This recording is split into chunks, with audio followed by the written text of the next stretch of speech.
Karena dalam Islam itu membunuh itu kudu jelas. Seorang pembunuh yang dinyatakan jelas-jelas membunuh dengan sengaja dan keluarga yang dibunuh tidak memaafkan, baru orang tersebut boleh dibunuh lagi. Walaupun bil qisasi ayatun, etan begitu yang dibunuh mah. Alhamdulillah, di masa pandemi COVID-19 pengajian tetap berjalan. Tambah di ayeuna di penghujung tahun 2020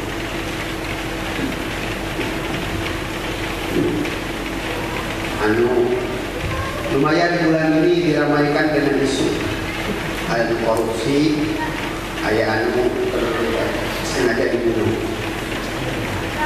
Jadi kita jangan melihat dari mana dan siapa, tapi lihat hakikatnya. Mereka yang menjadi korban pembunuhan itu umat Islam. Masa bodoh dia mau FPI, mau bukan, yang jelas dia umat Islam yang dibunuh dengan sengaja. Alasan sudah jelas, tiada-ada. Walaupun kita belum bisa memastikan. Pasti ayatnya. pas ayatnya. Tapi insya Allah ya, kita jamaah majelis al-hikmah pun semua simpatisan atau alumni Nurul Hidayah, insya Allah siap kita satu komando. Komandonya Kumaha Arnold Schwarzenegger. Ya, ayah dulu lihat ya filmnya. Arnold suasana segar.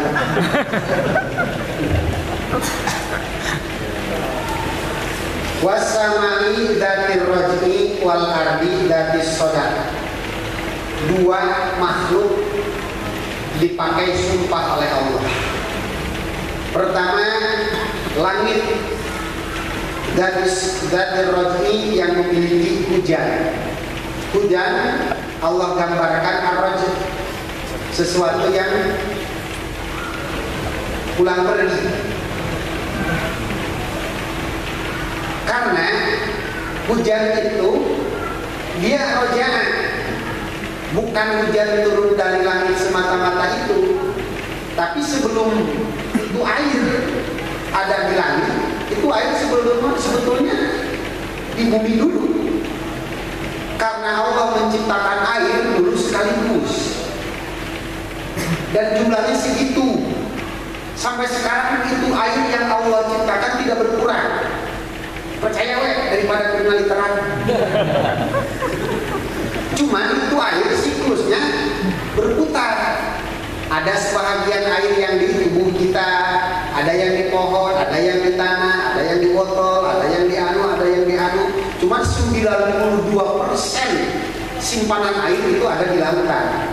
92% dan semuanya asin. Percaya nggak?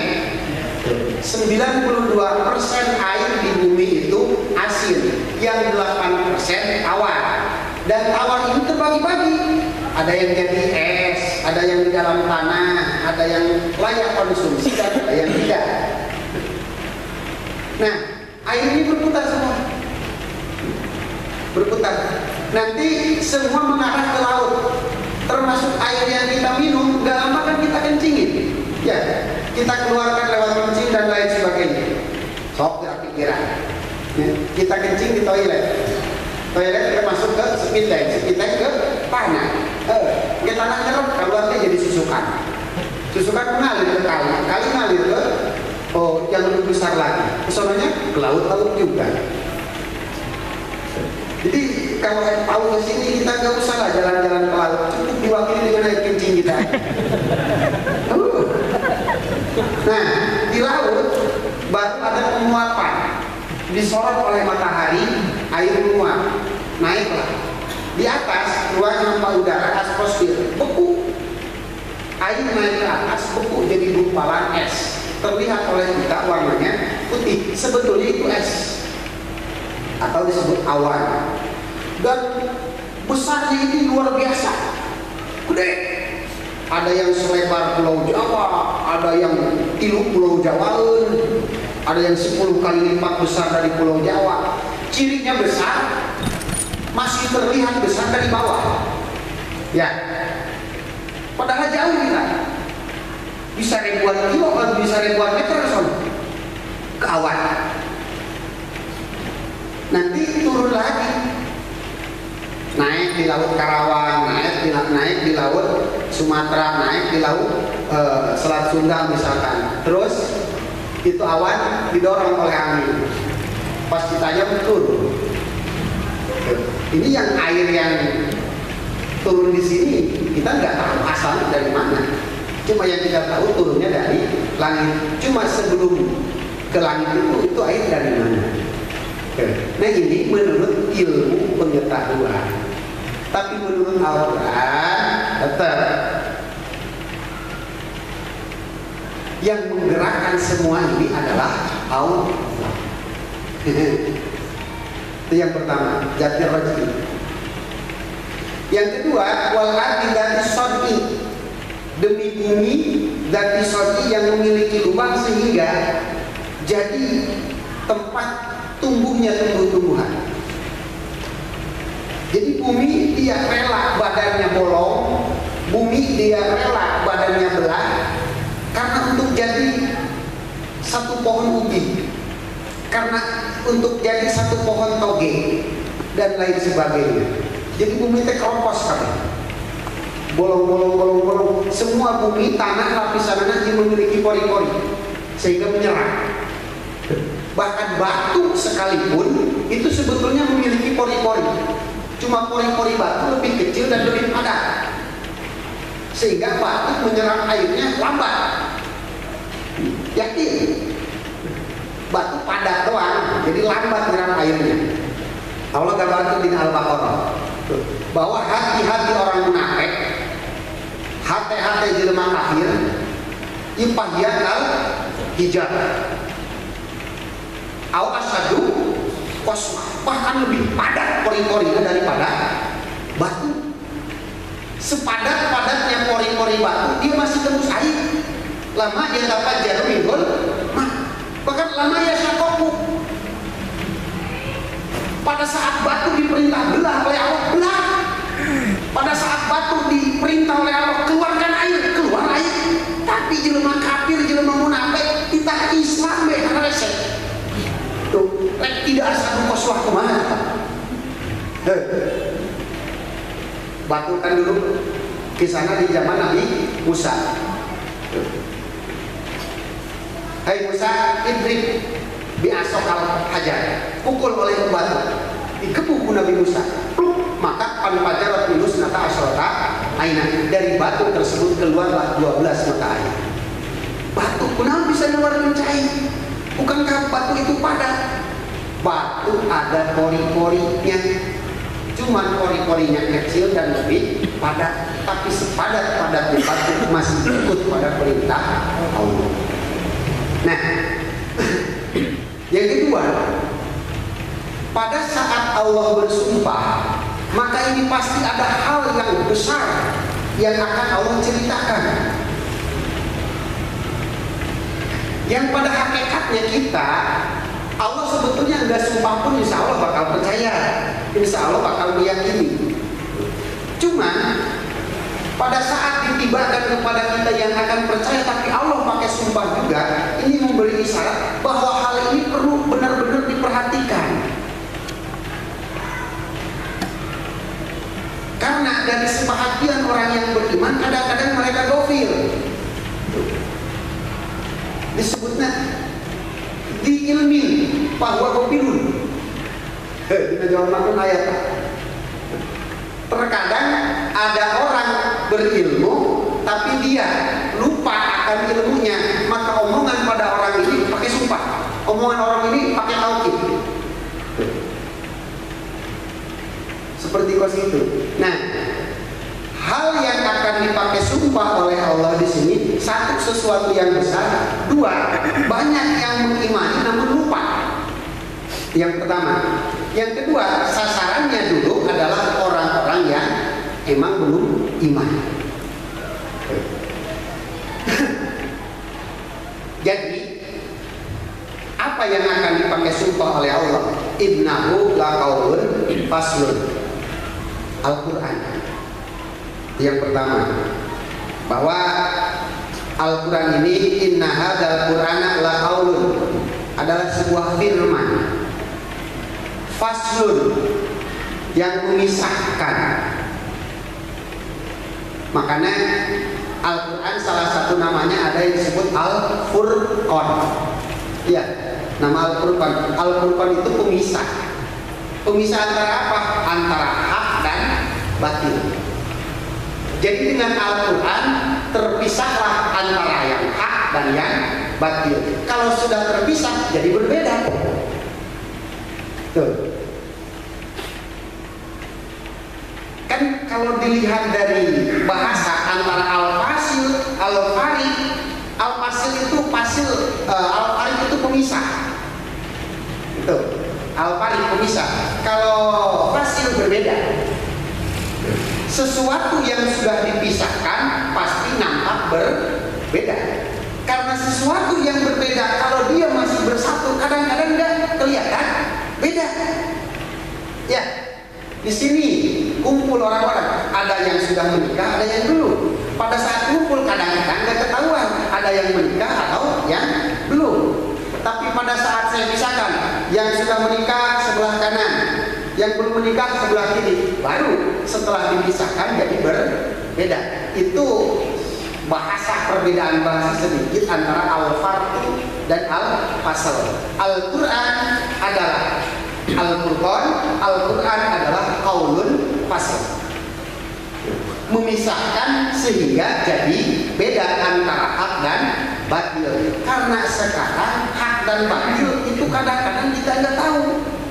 Kenapa? Belum dipisahkan. Sehingga kita tidak tahu mana yang benar, mana yang salah. Karena ada demokrasi, hukum tatanan negaranya demokrasi, sehingga kita tidak tahu mana pemimpin yang benar, mana pemimpin yang salah. Disinilah fungsinya Al-Quran. Innahu laqaulun faslun. Al-Quran itu adalah firman yang dapat memisahkan antara satu pemimpin yang benar dan pemimpin yang salah. Al-Quran berkata seperti apa? Ya ayyuhalladzina amanu la tattakhidil yahuda wan nasara awliya, atau di Al-Maidah ya, la tattakhidul kafirina awliya. Jangan sekali-kali mengangkat orang-orang kafir sebagai pemimpin. Tuh, Al-Quran memisahkan dengan seperti itu. Ikuti Al-Quran, jangan pilih pemimpin yang kafir, yang non-muslim. Nanti kita bisa tahu ini pemimpin yang benar, ini pemimpin yang tidak benar. Baru tuh yang hak ini, yang batil ini. Satu, laqaulun fasl. Yang kedua, contoh lain lagi. Bagaimana dalam harta, misalkan dalam harta kita pada saat belum kita keluarkan zakatnya, sementara di situ harta sudah mencapai nisab, maka di situ pada harta kita ada dua pemilik. Satu kita pemiliknya, yang kedua mustahik zakat yang 8 itu. Dalam 1 miliar harta tijarah kita, di situ ada dua pemilik. Satu kita dan 2,5% lagi milik orang-orang mustahik zakat. Nah, Al-Quran memerintahkan, silahkan kalian keluarkan zakatnya. Setelah diikuti Al-Quran, diambillah 2,5%, maka di situ jadi terpisah. Kalau sudah terpisah, jadilah beda. Ini hartamu, ini hartaku. Laqaulun faslun. Dan banyak lagi yang lainnya. Nah, para pemirsa, kenapa Al-Quran laqaulun faslun Faslun,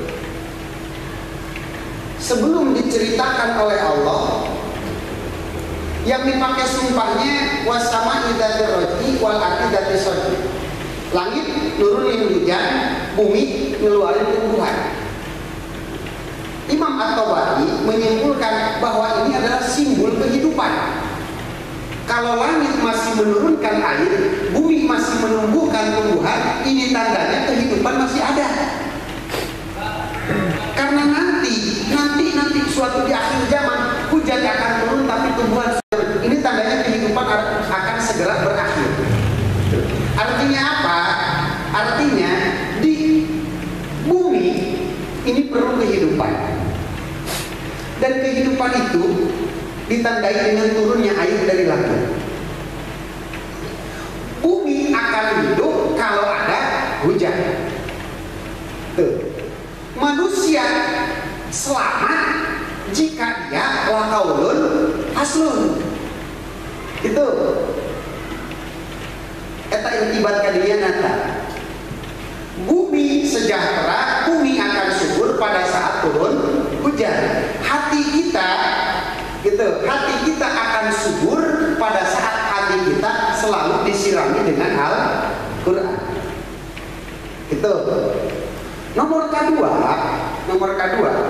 bahwa kalau air untuk jasad, kita butuh akan air untuk jasad kita. Tapi untuk iman kita, hati kita itu butuh air. Tapi airnya bukan air hakiki, melainkan laqaulun faslun. Tuh, makanya di akhir zaman dia orang-orang yang tumbuh subur hatinya, batinnya anu terjaga adalah yakin hanya orang-orang yang selalu merawat Al-Quran.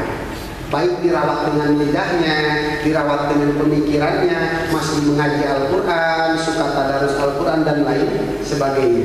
Bahkan dalam satu hadis riwayat Abi Hurairah bahwa tanda akhir zaman adalah pada saat umat-umat Islam sudah mulai meninggalkan bacaan Al-Qurannya.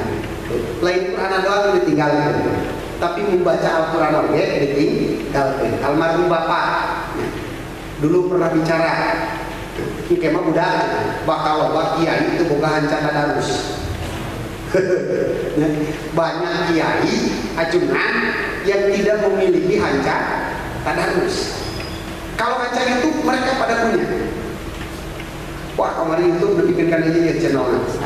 Di channel ini baru episode 2, episode 3. Kalau hanca YouTube bukan nggak sih cegahnya. Tapi kalau hanca tadarus nggak punya. Berikutnya, wama huwa bil haz. Di zaman Rasul, Al-Quran itu dianggap hazul, dianggap guyon, dianggap sesuatu yang lucu.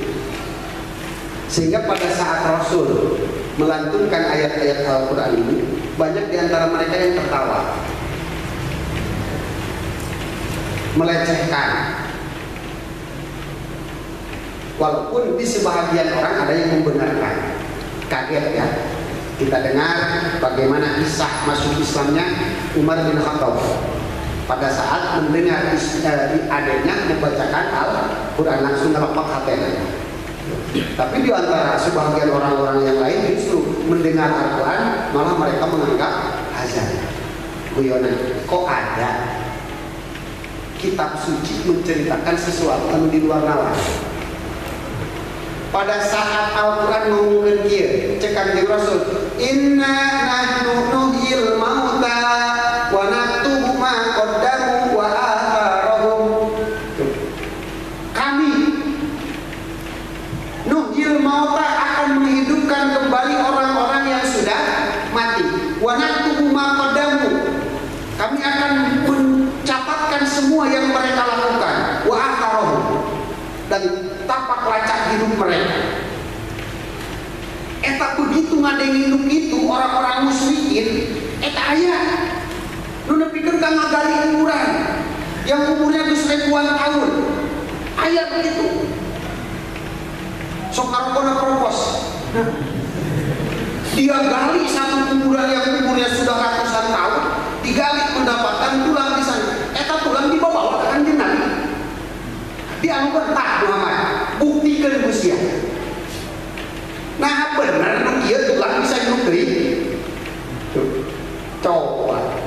urang hendak buyang umat. Bukan sebuah penghinaan seperti umat, coba ya. Pada saat Rasul ini inna nahnu nuhyil mauta, ayat itu mengalungkan tulang. Bangun urang. Ya. Karena jawaban apa ayat dina surat Yasin di ujungnya. Kumaha karena Pahyaromin teh maha nuhyil izoma wahya romin. Kumaha subhanallah hadi inna Allah akbar izoma pahyaromin teh tah kul maca kul yuhihal ladzi ansa'aha awala marrah. Bejakan itu anjing Muhammad yuhihal ladzi, zat yang akan menghidupkannya adalah zat yang pertama menciptakannya. Kul yuhihal ladzi ansa'aha awala marrah. Wujudna ngaledekna kana Al-Qur'an. Pada saat Al-Qur'an menceritakan huwallazi khalaqas samawati wal arda bi ghairi amadin tarawunaha, adalah Allah yang menciptakan langit, Allah yang menciptakan bumi, dan langit diciptakan oleh Allah bi ghairi amadin tarawunaha, tanpa tiang satupun. Maka ieu Rasul aya nu datang ka dieu jelema, Muhammad ulah sok ngarang sia. Cek saha ieu langit ulah tihangan. Ayo segera siapkan perbekalan yang banyak, siapkan kendaraan yang benar-benar kuat. Ayo, saya yakin di ujung sana ada tiang yang menopang langit. Lebihkan ke Rasul diajak pariwisata, Rasul diajak jalan-jalan manehna karena dia yakin bahwa langit ini ada ujungnya, bumi ini ada ujungnya. Ini tutup ayat tiang langit, jadinya ayat terus pada ujungnya. Dijawab Allah wa ma huwa bil hazan. Serem. Sehingga cuman ku Allah dijelaskan innahum yakiduna kaida. Nah, sebetulnya hal-hal seperti tadi itu adalah hanya upaya mereka untuk melemahkan dakwah Rasul.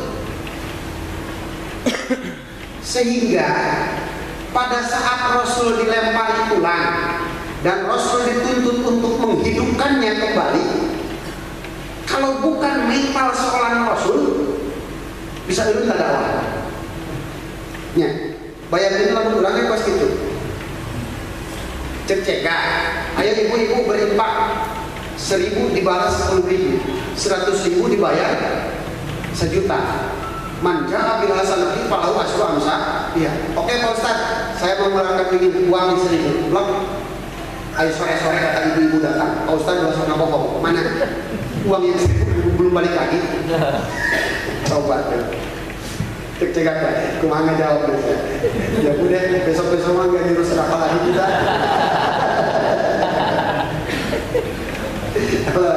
Makan kamari kerja yang makan. Isuk-isuk jam 9 di Majlis Al-Banan ada Haji Ngkus cekit tak siang duit ayat kerja bikin tadi buka 50.000 ke sini baru juga kopi setengah gelas terus ada ayat tamu datang wow ayat itu timpan timangan di ngaranan sakar tadi di ngaranan alhamdulillah ayat dibuka dihitung 400.000. Ayo percaya. Ditelepon Jerman, Aisyah berani minta ayo mana? Benar gitu kan Haji? Mintainnya apa? 500.000 ambulannya. Nggak bisa ngerasa gitu. Maafin cuma bisa ngasih segitu. 500.000. Tapi anu didatangkan cuma 400. Bener banget. Jadi hidungan terkena itu kecil. Biasanya kayak mana mulai transfer wae udah kita budak ketak karunya jadi doraka ke budak kurang gitu emang datang sabaraha ayah sih bejakan baik datang 400.000 mungkin gantian udah masih kajian halal tuh bajang sih tuh yakin emang mere 50.000 balasan anak 500.000, datang 400, dicokot 1.000 setan. Saya berani nambah seperti itu. Satu, yakin karena ayat. Yang kedua, punya pengalaman. Almarhum guru kita Kaudan ceramah di mana? Di Pemda 3 Raksa Tangerang. Beres ceramah, turun mau naik karena mobil dikasih amplop. Eta Kaudan dasar Kaudan ya, si hebat. Eta amplop langsung dibuka. Barang kedua sih nanti 2 juta. Dikupayan 5 juta. Bisa. Mana saya 2 juta nih? Ini tukang ceramah di luar Pemda di dia itu. Angkok, anggaran yang penceramah kiai gede ini 5 juta. Lu nggak mau sih 2 juta di kemana sih? Orang gede sih. Tulang pun dia. Lu bikin keampunan. Iya, saya menilak dia 2 juta. Wali kos itu kan. Makanya orang oke iya. Ayo cek awam palau asal amsa. Lihat ayuan itu kerja di mana? Siap kita mereka sabarangan 500.000 kunang gitu. Iya datang 400.000 sih punya berarti. Kita kalau udah mau, ini ceramah di Pemda Bekasi, di Jakarta Utara, di Pemda Bogor, nyambung anggaran untuk penceramah ada 5 juta. Iya di Tangerang dibikin 3 juta, dorakas ya. Bener mereka, wah dia tak cerita gila.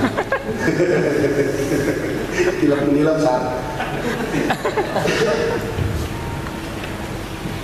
Nah, jadi masalah akidu kaidan, masalah innahum yakiduna kaidan, ini ayat di zaman Bareto Kennedy. Ada dari zaman dulu upaya-upaya melemahan akan dakwah jeung siarna agama Islam. Begitu kumaha bagaimana sikap kita? Tenang, wa akidu kaidah Allah itu bakal ngabalasna. Cuman tahan. Famahil kafirina amhilhum ruwaida. Beri tempo mereka. Ulah hayang gerak-gerak minta turun aja. Tuh. Pala ayat atas takjil pihilakihin. Tidak boleh bagi kita meminta kepada Allah supaya segera menurunkan azab dan siksaan bagi orang-orang yang berupaya untuk melemahkan dakwah Islam. Lantas saja. Kenapa? Wa amhilhum qalilan, berikan mereka tempo sedikit lagi. Anjurnya pilihan ayat 2. Satu, sanastadrijuhum min haitsu la ya'lamun. Jelema anu maehan kamari 6 umat Islam, awas udah kudu ngomong FPI. 6 umat Islam yang dalam darahnya mengalir syahadat la ilaha illallah Muhammadur Rasulullah. Anu bagi Allah ini lebih berat kehilangan 1 umat Islam daripada 1 bumi hancur. Udah ngomong-ngomong FPI nah, jelema dulu orang kita lebih payah. Orang-orang yang kemarin membunuh mereka secara jolim, ulah waktu didoakan sing cilaka, ulah waktu didoakan segera payah segera tunggu Allah berikan keputusannya.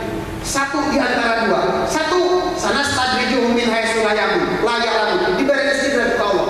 Kumaha istidraj? 1, dinaikkan pangkatnya. 2, nggak bohongna didukung kedua Allah. Ada bukti-bukti pembenaran akan bohongnya. Jadi semakin salah wae, lalu semakin salah, jabatannya semakin tinggi, duitnya semakin loba, maka semakin salah dari baik. Mina duit karena neraka. Sanastadrijuhum min haitsu la ya'lamun. Atau yang kedua, Allah turunkan hidayah untuk orang tersebut. Karena pada saat Rasul diudak-udak, Umar bin Khattab diudak-udak Umar bin Hisam, Rasul berdoa, ya Allah kuatkan Islam dengan salah satu 2 Umar. Untuk Allah, ya Allah cilakakan tuh Umar bin Hisam yang Umar bin Khattab berat ayat itu. Begitu. Tanya. Amhilhum ruwaida, beri mereka tempo, tunggu keputusan Allah turun bagi orang-orang tersebut. Yang terakhir, bahwa kejadian semakin dia semakin kacau. di negara orang, khususnya Indonesia, kondisi umat Islam semakin terdesak. Apakah ini pemerintahan salah? Pengelolaan negara salah? Wallahu a'lam. Cuman Al-Quran menjelaskan, lau anna ahlal qura amanu wattaqau. Jika satu penduduk kampung beriman dan bertakwa kepada Allah, la fatahna alaihim barakatin minas sama, Allah akan turunkan berkah dari langit. Dan termasuk berkah yang Allah turunkan adalah pemimpin yang hadir. Jadi pemirsa, kalau ingin membentuk pemimpin yang benar, pemimpin yang jujur, pemimpin yang adil, udah adil. Kalau saksian Indonesia, rakyat Indonesia, pribadi orang-orang di Indonesia udah pada benar semua. Keluarga yang benar, RT yang benar, satu desa yang takut kepada Allah, nanti menyebar satu kecamatan yang takut kepada Allah. Oke, bakal wabal datun thayyibatun wa rabbun ghafur. Ulah materi apa korupsi? Korupsi hukum mati, giliran mana ditewak ku polisi, jalur nego. Pak niku aja kan. Mana yang korupsi, mana yang nyogok ke polisi. Trik ditewak Bawaslu enggak, STNK enggak. Udah kamu tahan, saya tahan. Pak, demi tahan ya Pak, demi aja demi. 50.000 di polisi. Padahal eta balik demo korupsi mana nasionalnya anu nyuap ke polisi. Jadi awali dari diri sendiri, saksi atau ibah dulu. Kalau semua rakyat Indonesia sudah amanu, rakyat sudah takut kepada Allah, insya Allah bakal diberi pemimpin anu sieun ka Allah. Nomor kedua, untuk ke depan KD, ya, kita sudah mendapat pelajaran yang luar biasa. Ulah salah dari milih pemimpin, baik pemimpin tingkat desa, pemimpin tingkat pilkada, tingkat bupati, jangan salah memilih pemimpin. Karena salah memilih 5 tahun bangsa gede. Baru ya tahu belum lanjut. Siapa yang harus kita pilih? Adalah pemimpin yang cinta kepada Allah, pemimpin yang bertakwa kepada Allah. Masalah dia namanya siapa masa bodoh. Yang penting kita lihat latar belakang dia takwa kepada Allah atau tidak. Insya Allah kalau orang bertakwa kepada Allah, orang takut kepada Allah, nanti kebijakan mananya akan mempertimbangkan karena kiamat. Kullukum ra'in wa kullukum mas'ulun an ra'iyatihi. Kalau seorang pemimpin dia membuat kebijakan yang dengan kebijakannya itu dia sehingga banyak orang jadi beribadah kepada Allah, maka berbahagialah nanti di akhirat. Dia cukup satu kali tanda tangan, tapi amalan gurudul datang. Dari mulai sekarang saya misalnya nama Ajis sebagai Presiden Indonesia atau Hamzah sebagai Menteri Agama mengizinkan dan menghimbau kepada semua masjid musola yang ada di Indonesia untuk mengadakan maulid, rajaban dan lain sebagainya. Kalau ada musola masjid tidak mengadakan rajaban, itu akan ditutup izinnya. Serentak Menteri Agama itu. Setiap yang mengundang kasih lagi satu kebijakan menangani yang baik.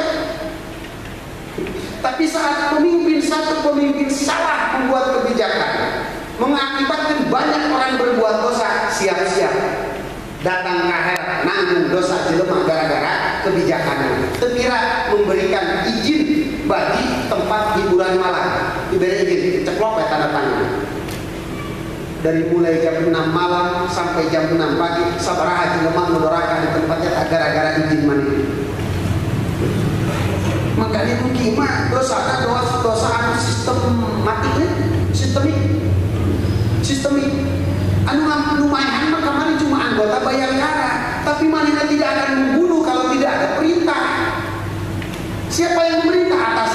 Atasannya tidak akan mengeluarkan kebijakan, tidak akan mengeluarkan perintah kalau memang tidak ada anu ditahdui. Jadi sistemik mungkin membunuh jelema-jelema nudoraka gara-gara membunuh 6 orang umat Islam. Lain membunuh orang FPI, ulah lagi ke FPI. Yang dibunuh ini umat Islam. Alhamdulillah ya. Karena dalam Islam itu seorang pembunuh yang dinyatakan jelas-jelas membunuh dengan sengaja dan keluarga yang dibunuh tidak memaafkan, baru orang tersebut boleh dibunuh lagi. Walakum fil qisasi ayatun, eta begitu rumunang dibunuh mah. Baru yang membunuhnya pun harus bertugas disebut Al-Qur'an. Yang kedua yang dibolehkan dalam membunuh dalam Islam itu adalah fi muqatalatin, dalam peperangan.